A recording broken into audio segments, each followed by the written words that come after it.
We are back from the executive session. No actions were taken in the last executive session. We are welcome Mr. Brent Swearingen. Thank you. And we apologize for your wait. We're behind a little bit. That's the worst thing that happens today. It's a good day. But we wanted everyone to have their time to be concise and straight. So thank you for your interest in the position of interim fire chief of South King Fire. Board members are going to ask some pre-written questions here in open session and then in executive session. Please be concise as possible in answering your questions in order that we can provide equal time to all candidates. Well, we had your candidates. You're the last one, so you have it. But please, again, I'm Greg Russo. I'm the current chair of the South King Board. Commissioner Bill Fuller, Commissioner Carolyn Medino, Commissioner Bill Gates, and we have Commissioner Craig Burris online. He's somewhere sunny.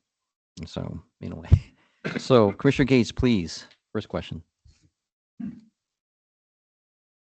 What makes you unique for the position of interim fire chief of South King Fire? Well, I don't know who else is here, so I don't know that I am unique. I do have a very broad resume, and I have an interesting and different background too. I have a ton of experience. I have 37 years in the fire service. Started off in the Reno Fire Department, which is, when I left there, it was a 400-member department, 21 stations, all risk. As I left there as the operations chief, and I've been the operations chief for, probably 14 of the last 18 years I was there. I was also the acting fire chief of that fire department. I was responsible for a lot of the negotiations that went on, and we also did a consolidation with the county department. And I was a lead negotiator for the city in that negotiation. So there's a lot of things that unique in that. I've been in charge of some really large incidents.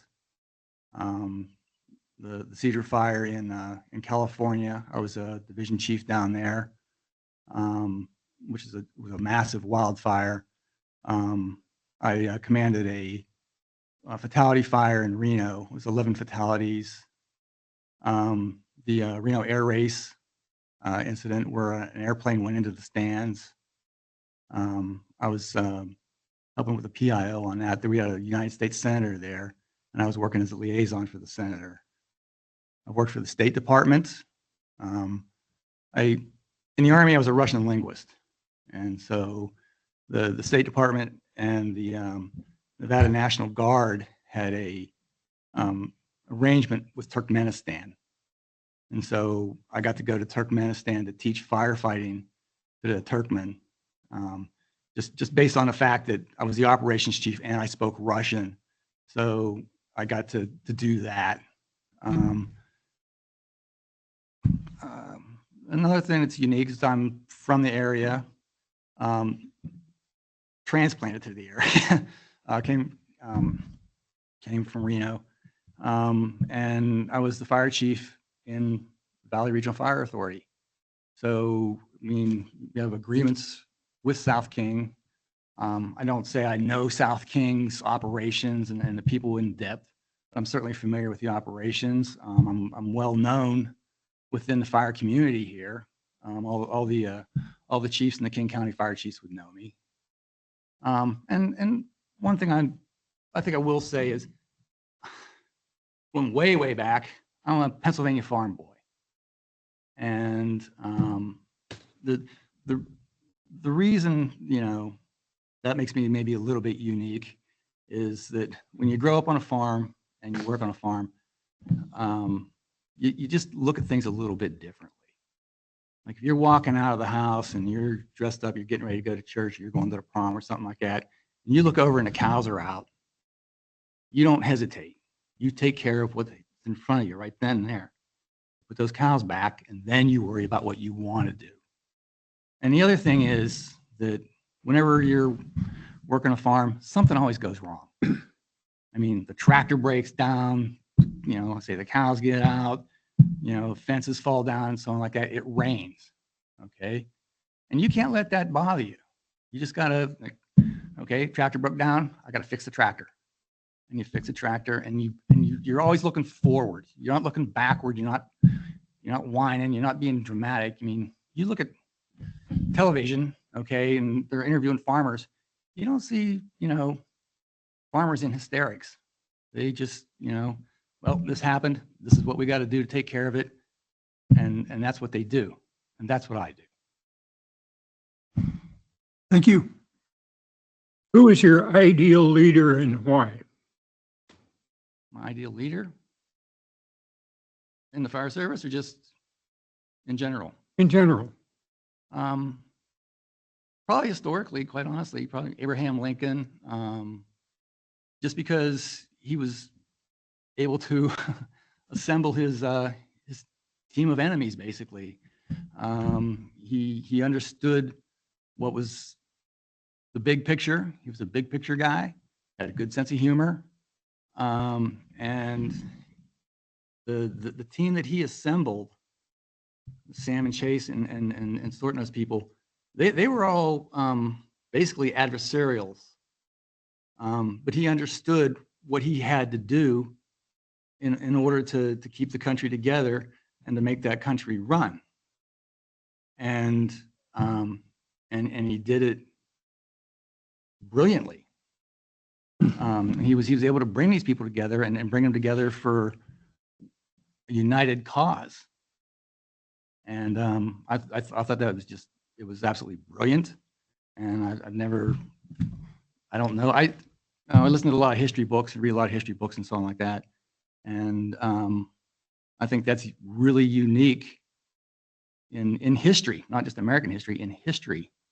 That somebody's able to put together that team of rivals like that and meet the challenges that they met without the wheels falling off.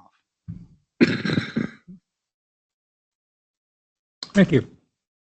Please describe your experience as a fire chief or chief executive officer of an organization. Could you say it again? Describe my... Please describe your experience as a fire chief or chief executive officer. Well, describe my experience. It's been a great experience. When I first started in the fire service, like I said, I was, farm boy. I'd gotten out of the Army, moved to Reno, and I say growing up in the sticks, I didn't know a firefighter. I had never met a firefighter in my life. And I was in Reno. I was dealing cards at Harrah's, and there was a fire station right across the road. And I saw they were hiring. I said, man, I see those guys out there. They're having a good time. They're playing with their toys, and going down the road all the time in their fire engines. And I'm thinking, it's got to be better than this. And I applied, and thank goodness I got hired. And I guess I had a propensity for it, and I just moved up through the ranks. And I was always willing to take on projects that other people weren't willing to take on, didn't want to. And a lot of times it was stuff that involved writing. We need somebody to come up with a hazmat policy. I'll do that. What do you know about hazmat? Nothing yet. But I'd learn, and I took every opportunity I could get, whether it was a training opportunity, whether it was promotional opportunities. I was a training officer. I was in hazmat. I was in high angle rescue. I was on the high rise team. The only team that they offered that I didn't do was swiftwater rescue. I didn't do that. Like I said, as a training officer, I moved up from a firefighter to battalion chief within 12 years. And that was just because I was always hustling. I was always looking for that next opportunity to do something different, to do something other people wouldn't be willing to do. I did a 6-month stint in the city manager's office. And I was the only person in the fire department, to my knowledge, even to this day, that ever did that. And one of the things I was, required to do there was to manage the city manager's budget, not the city budget, the city manager's office budget. So they brought me in from the fire department to do that. Probably one of the things I'm most proud of, not something I get to do anymore, is my incident command abilities. I say I commanded some really big, hairy incidents. The one incident I told you about, the 11 fatality ones, that was an arson in a hotel, and the hotel burned out, and it was very unstable. It was a 4-story hotel, and the ATF came in and worked with us, and we were there for 2 weeks doing the investigation and so on. And I ran that. I was the incident commander for that entire time, and that incident went so well that to this day the ATF uses that incident as a training tool. I say large wildland fires. I started our in Reno. I started the first academy down there for officers.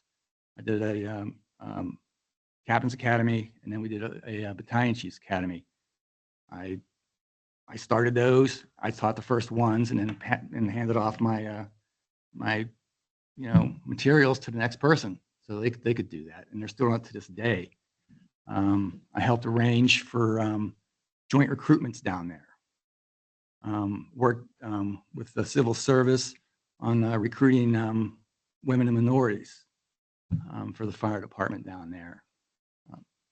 So I just did a lot of labor relations stuff down there, a lot of labor relations stuff.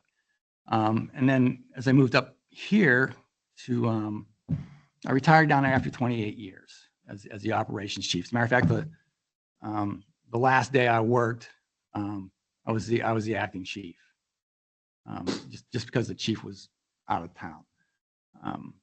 And then moved up here, and was able to start programs up here too. I mean, Valley Regional was a pretty new fire. I mean, it was the first RFA in the state, and they were still, feeling their way around. And quite honestly, that was kind of a low trust organization when I got there.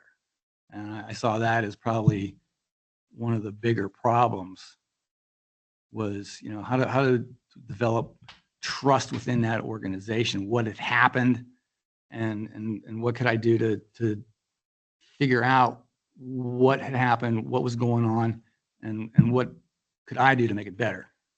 And when I left almost 10 years later, I would say that's a high trust organization. The chief, and the other thing I did was I was always looking for succession planning. The chief down there right now, 2 years after I left, the department voted.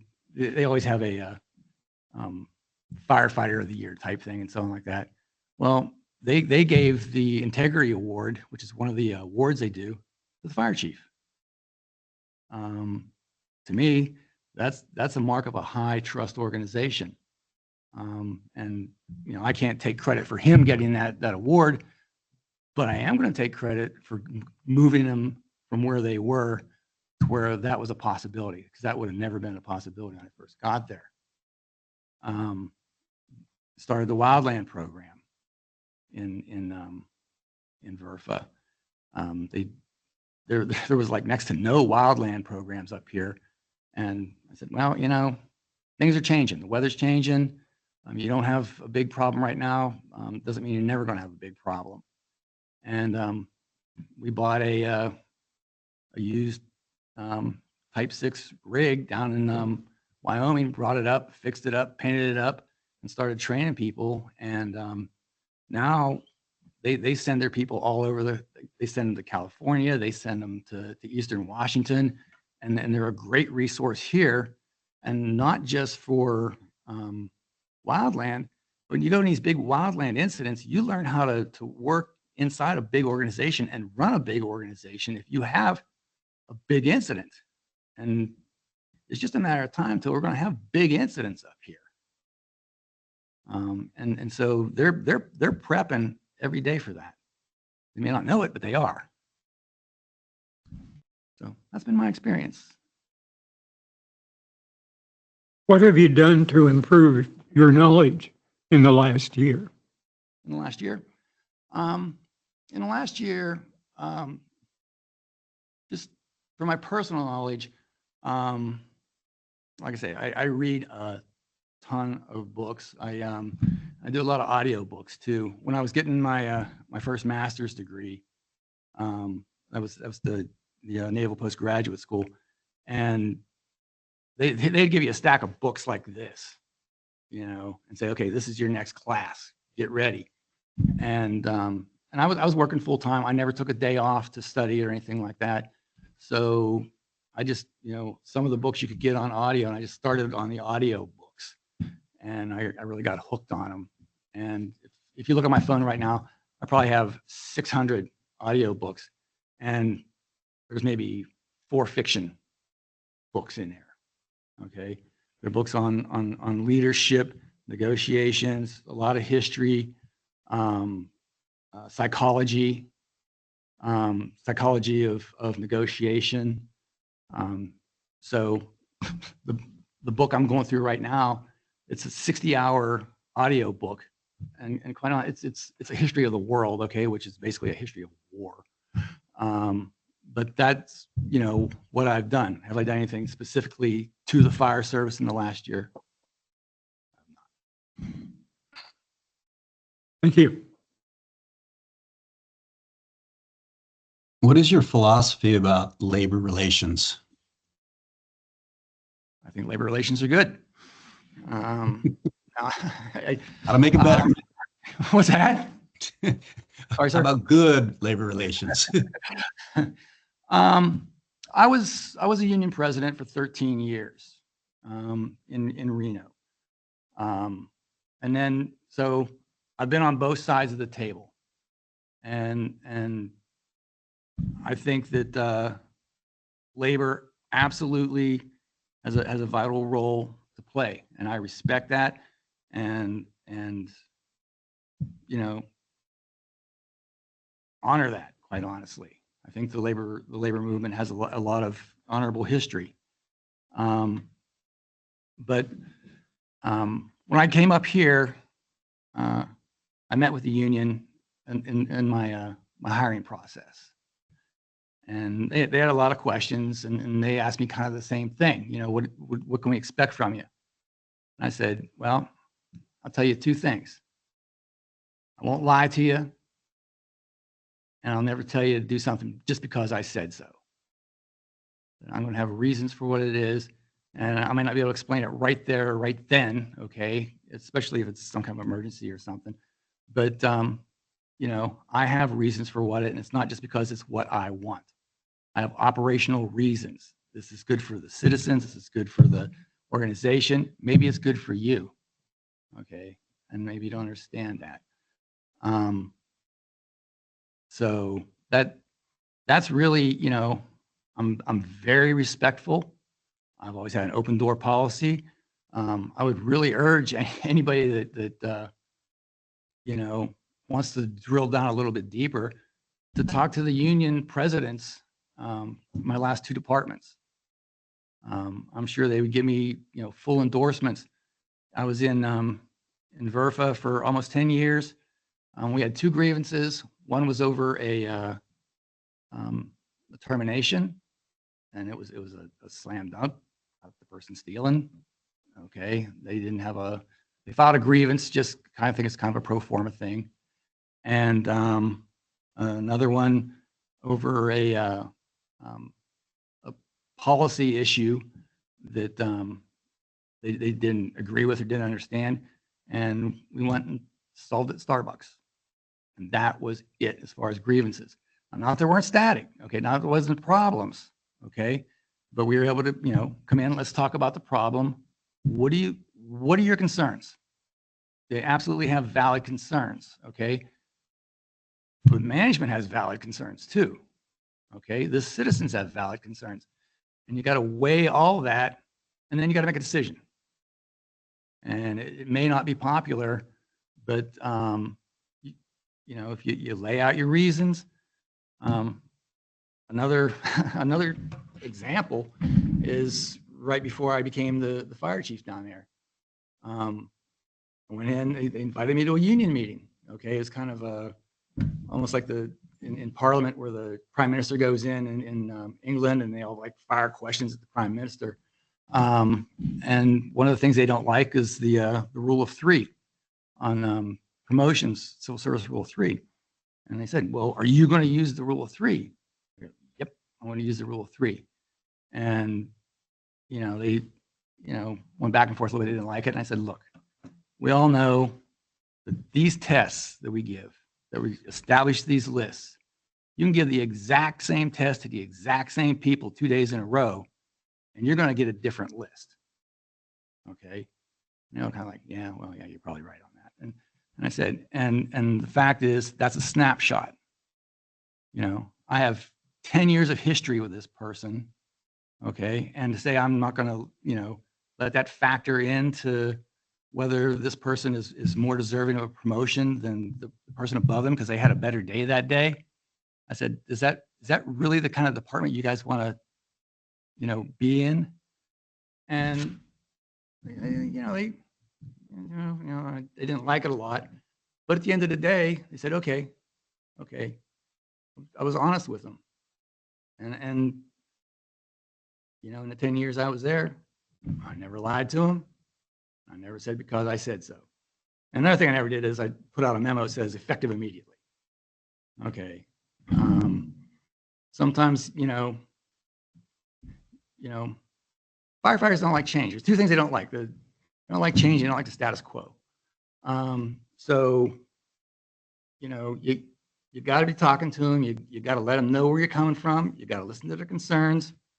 And at the end of the day, you know, you're going to have to make decisions. And the other thing I asked of the union, and I got buy-in on this, is I said, you know, defend your people, defend your contract, you know, defend your way of life.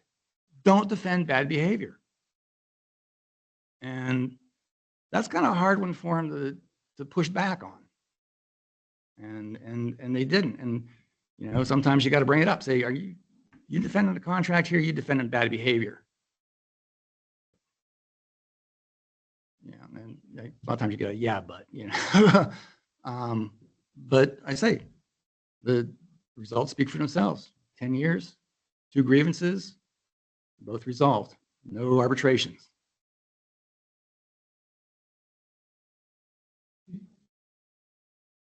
Do you have experience in interest arbitration? Yes, I do.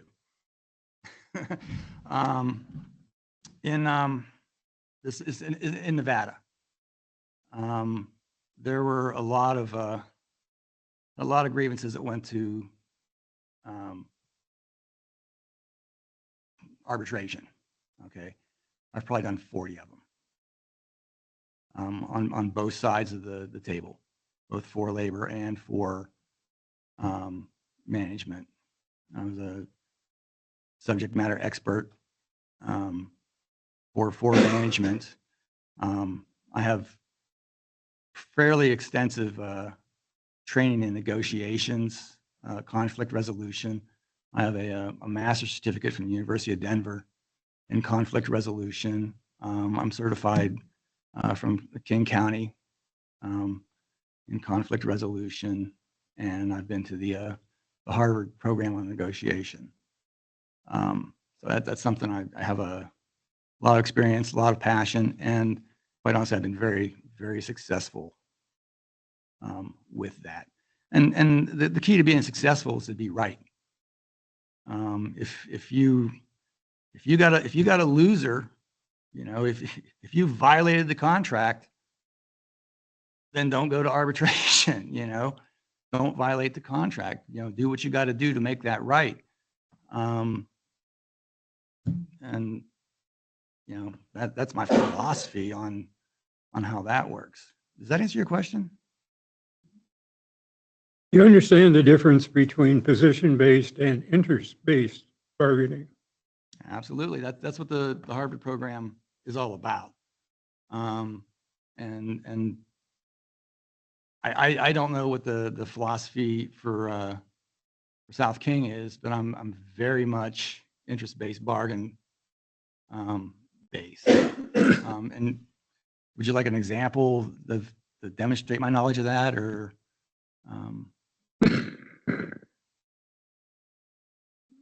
Are you satisfied with my answer? Or would you like an example of what the difference is to demonstrate my knowledge? I mean, okay, for instance, like, positional bargaining is, okay, we're going to pay you $2, and they come back and say, no, it's going to be $3, and then you settle at $2.50. Okay, that's positional. Interest-based is, okay, we're going to pay you $3. Well, where'd you get $3? Where'd $3 come from? Well, that's the market rate. Okay, $3. It's this, and this. This is why that is. Okay. Now, did I meet, what you're looking for? Do I meet your needs? Is this really what you're after? I'll give you an example using interest-based bargaining. The contract in Verfa, they have a little bit less sick leave in their contract.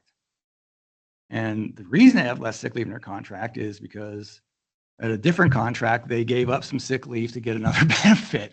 Okay. And now, they're a little bit less, and they're trying to bring it back up on par where it was before, where it had this benefit. And I said, well, what really is the problem here? Says, well, we're afraid that we're not going to have enough sick leave if somebody really uses a lot of sick leave and so on like that. I said, okay, well, I'll tell you what we can do.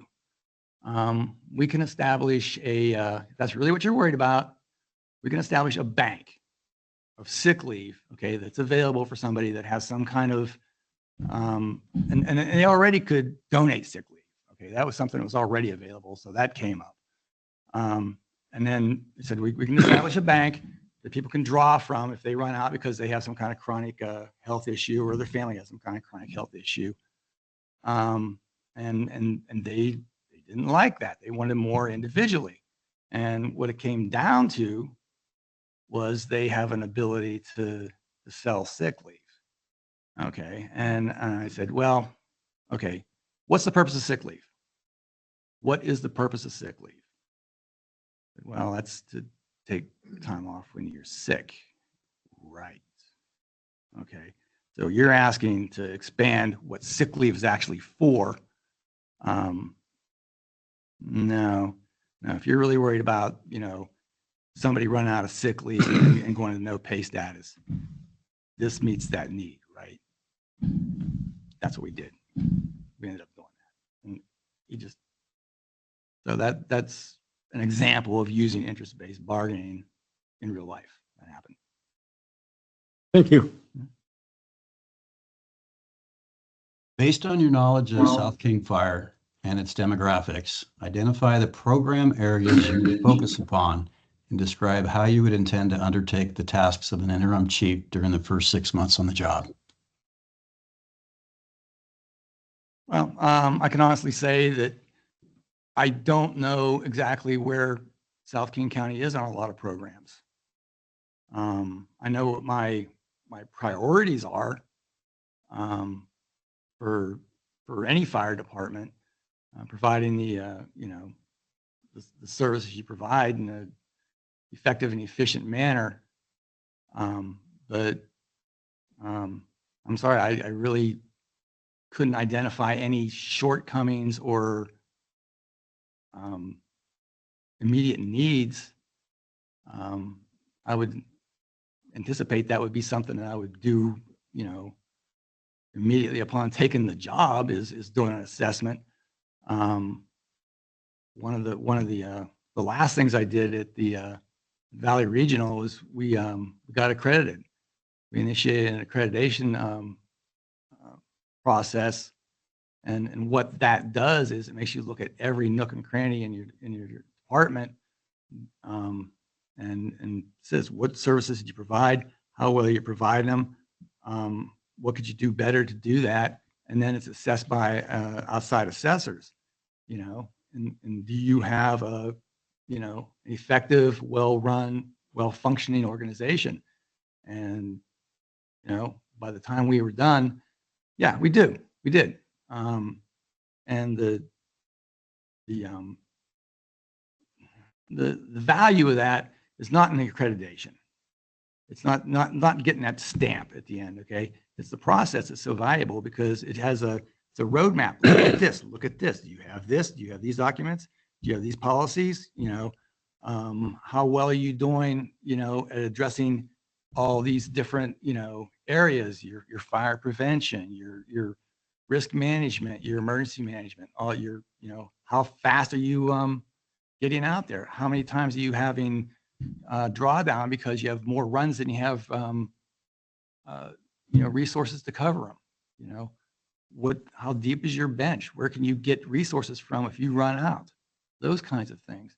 So we had to look at every one of those and quantify every one of those things.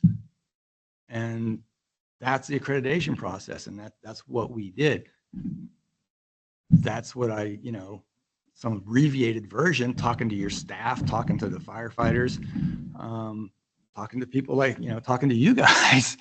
Okay, where are we at?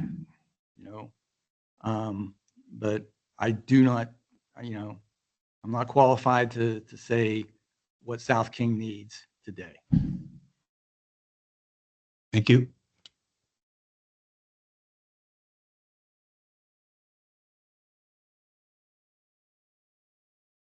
The departments and law enforcement agencies in Seattle, as well as across the nation, the state, are finding it very difficult to attract qualified and diverse applicants for firefighters.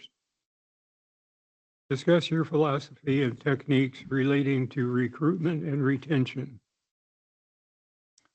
Well, I'm going to start with retention first. And the best way to retain people is to keep them happy. And the best way to keep them happy is, you know, take care of them, challenge them, and make this job what it should be. Okay. Being a firefighter is one of the best jobs in the world. And I've had a lot of jobs. If you're losing people, that's a reflection on the health of your organization. And that could be from a lot of different things. Okay. But that's the first thing you need to look at. And that's a feedback loop. If you have, you know, happy, well-fed firefighters, okay, they're going to help you recruit too. Outreach is critical. There's a lot of ways to do outreach, and quite honestly, there's a I really hate talking about generational stuff, this Generation X, Generation Y, and all this, because, you know, it's almost, to me, it's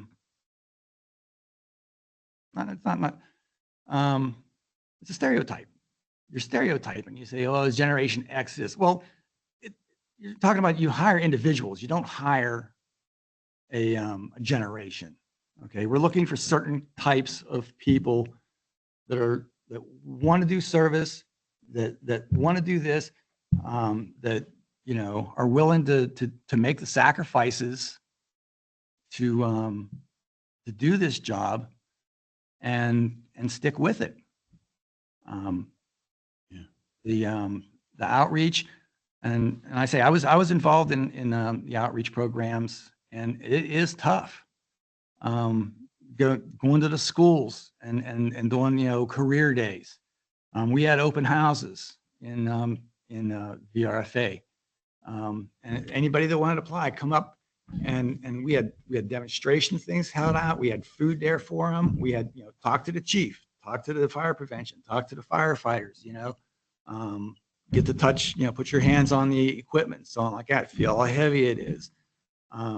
And had presentations. Okay, these are the things that we do. This is how often we do them. These are the opportunities you might have. Okay, if you come here and work, and those were successful. But once again, you got to reach your target audience.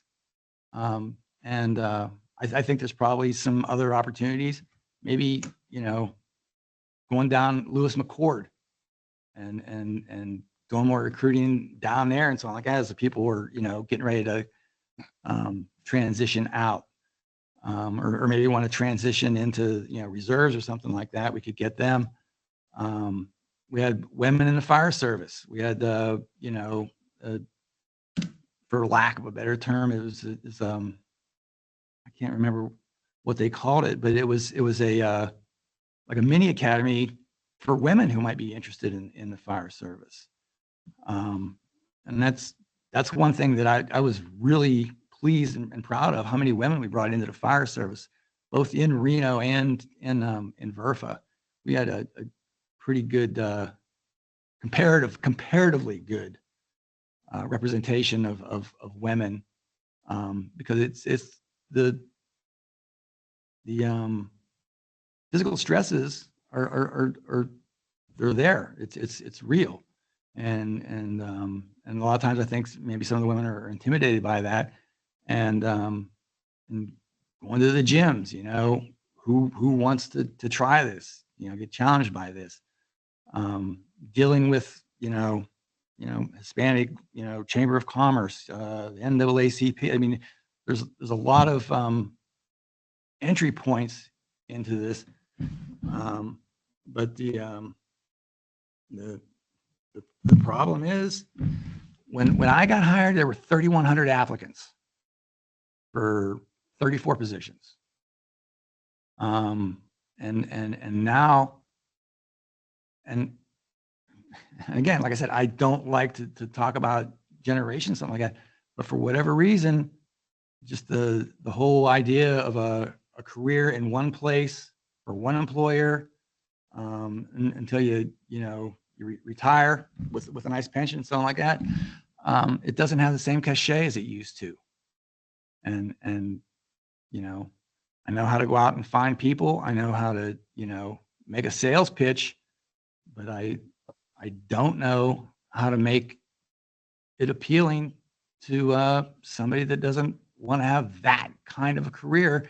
And quite honestly, this isn't a career that you can do from home. You got to be on site. You got to show up on time, because if you don't show up on time, somebody can't go home. Okay. And there's a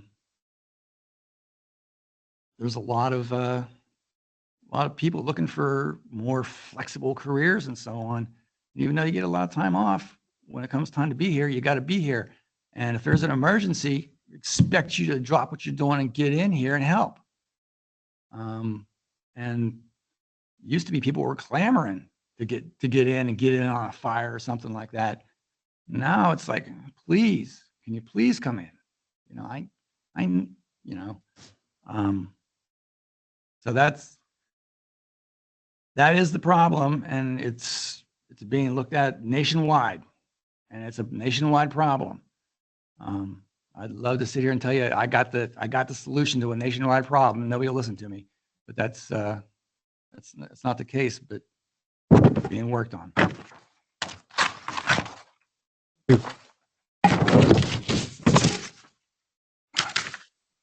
What would be your position as to working in a collaborative capacity with the district's executive director? And do you feel that would hinder your ability to perform your supervisory role within the organization? I collaborate all the time. I mean, that's kind of my style. Quite honestly, I'm not autocratic. Never been autocratic. But I say I'm not familiar with really what that looks like. Within the fire service, there's what they call unity of command, and it's everybody has one boss. Okay, and I think that is the expectation, that everybody's going to have one boss, and I don't, who that boss is, I don't think is as important as the fact that if, one boss comes in and tells you to do something and somebody else comes back in and says, don't do that, and they both think they're the boss, that's not going to be a healthy situation. But working collaboratively, that's a no-brainer for me. Thank you. So what is the largest fire department you have ever managed, and how does the department compare in size and geographic area? Well, the Reno Fire Department. Pardon me. It's significantly larger. Okay, I'd say when I left down there, there was a little over 400 line personnel. We had four-person companies down there, 21 stations, and over 500,000 people, 77 high rises, 6,000 square miles. We went from Reno all the way to the Oregon border. Now, a lot of that's playa and stuff like that. I mean, it's not like, like we run up there all the time. But if there was a fire up at the Oregon border, that was ours.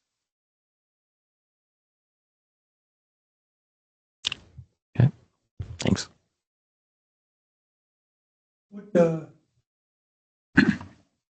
What do you look for in a job, and how does this job measure up?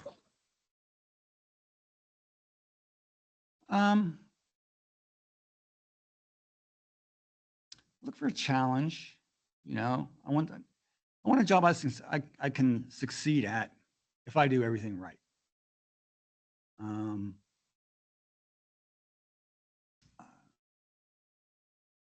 If I have a life philosophy, okay, it's be useful. And even right now, okay, I'm currently retired. I have a huge workshop, 2,500 square foot workshop. Okay, I do blacksmithing and a lot of different things, and all I do is I make things and give them away to charity so they can auction them off and stuff like that. And people say, well, you can sell this stuff on Etsy. You can do, no, I don't want to sell stuff, but I want to make stuff and I want to be useful. Okay. So that's what I look for. I look for a way that I have a ton of education. I have a ton of experience. I've done stuff that very few people have ever done. I've seen stuff that few people have ever seen.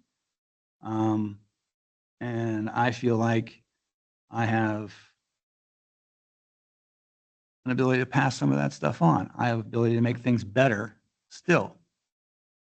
And that's why I'm here. I don't need something to do. Okay. I don't, I'm not looking to make rent. Okay. I'm okay. I'm here because I think that I have something of value to offer. And I could be wrong.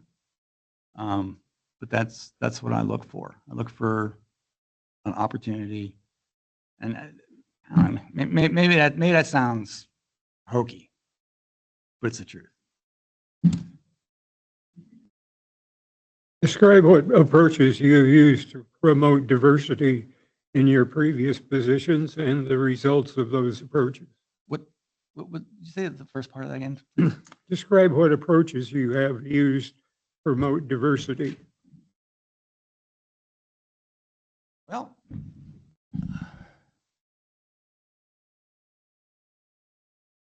I've mentored a lot of people. The fire department in Nevada, again, spent 28 years there. That was a unique department because that department was under a consent decree for hiring. Okay, so half the people hired had to be women or protected classes. Okay, so 50%. Okay, and and they had to be qualified, obviously. Okay, but that was the consent decree said until you get to this certain point, that's what you have to do. So, and I was hired in the very first class of that. Okay, and that went on for 25 years. And I recruited people onto my engine. I recruited people into my divisions. I recruited people into my battalions, and then I'd mentor them. I was an engine captain on Engine 1 in Reno, which was one of the busiest ones in the country. They ran between 25 and 30 calls a day, and it was considered kind of a whipping post. Okay, they'd threaten you with it. I was the captain there, and I'd recruit firefighters, and they would actually write letters to get onto my crew with me. Okay, now my crew was probably, the time I was there, about 4 years, I'd say half of the new department, you know, so, but that was probably only 5% of the total department. I always had women and other protected classes on my engine. They rotated through. Of the, I don't know, probably 15 people that I had as firefighters and operators, 12 of them made captain. Okay. And that was unparalleled in the department. And that was a direct result of being on my engine and being in that crew. And that started a cycle.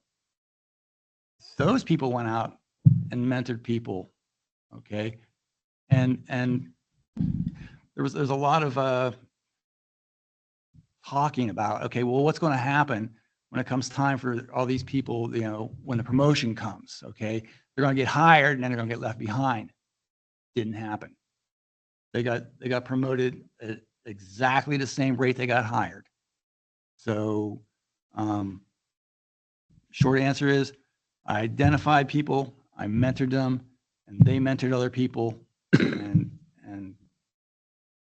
that started that virtuous cycle that goes to this day in that department. And the same thing happened in VERFA. Identified people, mentored them, or assigned them to mentors. You know, I can't mentor everybody as the chief, you know. But that was always a priority for me. Thank you. Describe what approaches you have used to work more closely with the business community and the results that you have achieved. Business community. Well, always belonged to the Chamber of Commerce, and the business community. Generally, the outward facing part, the fire department to the business community is the fire prevention. Okay, they're always, they're in the, or, even when it's the engine companies, and I don't know if you guys in South King Fire do engine company inspections for businesses, but we always did that, and always had good relations with the businesses, and the way that happened was, again, it wasn't a matter of because I said so, and it wasn't.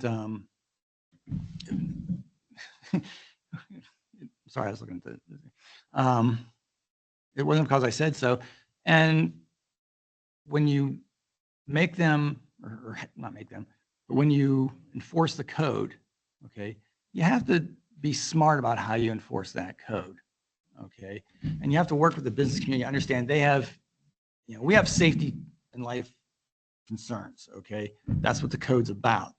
But if you say, okay, the fire hydrant has to be, 50 feet from the entrance, okay, and why is that? Why does that fire hydrant have to be at least 50 feet from the entrance? Because if there's a fire, the people need to get out, and if your engine's parked right in front of the entrance, well, then it's going to create you're trying to get in, they're trying to get out, and okay.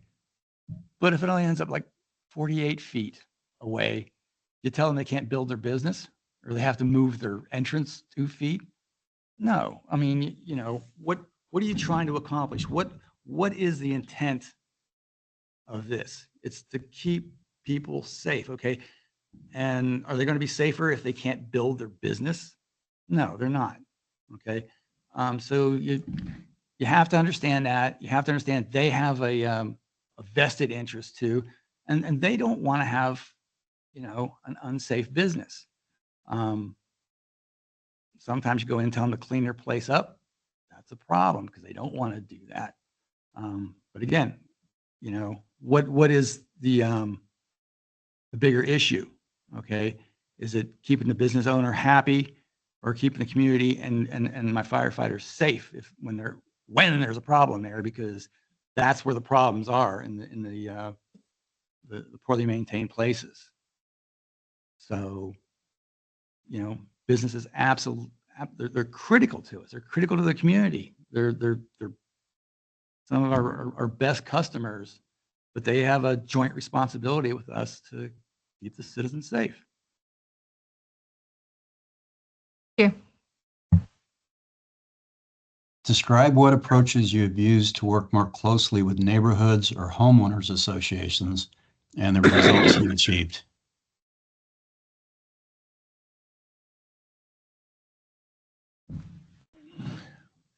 Well, with businesses, I mean, a lot of that goes back to their buildings and so on like that. What kind of businesses they run, that's really never been much of an issue. But from a safety standpoint, I use Reno for an example. High rises. I say there were 77 high rises that we were responsible for, and we had just an excellent relationship with the hotels. Okay, and they would let us drill in their hotels because they understood what the stakes were, and we also had one of the best codes in the world, probably for life safety in these hotel casinos. We worked with the code, worked with the hotels and so on like that. And anybody that built a new hotel, high rise, they every 7 floors, they had to have a dedicated room on that we could store equipment in. And they would buy the equipment. Once they buy it, once they stored it, then it was our responsibility to maintain it and so on. And there was also an air fill station every 7 floors in that room. So we could plug in at the ground level, and somebody on the 21st floor could fill their air bottles without having to run back up and down the stairwells or try to use the elevators. Okay, that was done in conjunction. That wasn't like because we said so. That was done in conjunction with the hotels, and that was that was a big sales job that we had to do to convince them that was in their best interest to do that, and we were able to do that, and that is through having those good relationships and being sensitive to what they're trying to do, and yet still make them understand what's in it for them. As far as homeowners associations, sometimes homeowner associations would come forward and ask, for advice. A lot of times they're, coming forward with problems that they want you to solve their problem with their neighbors, parking out, and creating fire lanes and so on like that, or putting in traffic calming in neighborhoods, just and really, for the most part, what they were trying to do was not calm traffic, but move traffic off their street onto another street that didn't have traffic calming on it. And those were a little trickier to deal with, just because it was, usually an individual issue that you were dealing with. And a lot of times they didn't speak with the same voice. Half the people would want these things and demand it and say people are going to die if they don't get it. And the other half are, saying it's ridiculous. And, so those were trickier, but you still had to deal with them. And, you know, as far as having some, you know, fabulous success on something like that, we never had an issue that was big enough that it was, you know, I would call it a notable success. Thank you. Female firefighter complained to you that a male officer has made unwanted sexual advances. How would you handle this situation? Started investigating, you know, separate him immediately and start an investigation. That's, you know, that's a deadly serious allegation, and you know that's why we have HR. I'd bring in the experts and make sure that it was fully investigated and appropriate remediation took place. Thank you.